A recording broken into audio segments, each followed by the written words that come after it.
আসসালামু আলাইকুম, welcome to my another fishing videos. হ্যালো বন্ধুরা, আজকে আমি চলে আসলাম ধান ক্ষেতের মধ্যে। ধান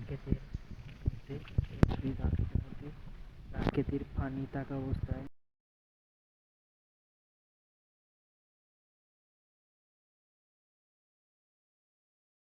পাইছো? ছোটো ছোটো করতে দেখেন ধান গাছের নিচে কত দেশি মাছ। এই ছেলেটি একটি কই মাছ ধরে ফেলেছে।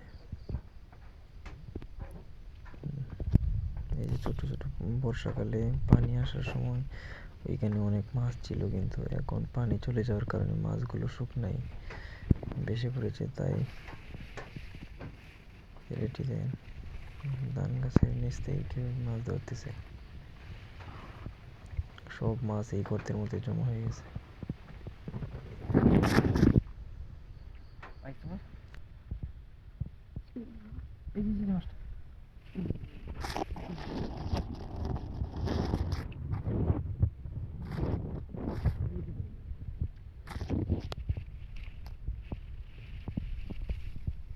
এখানে আছে।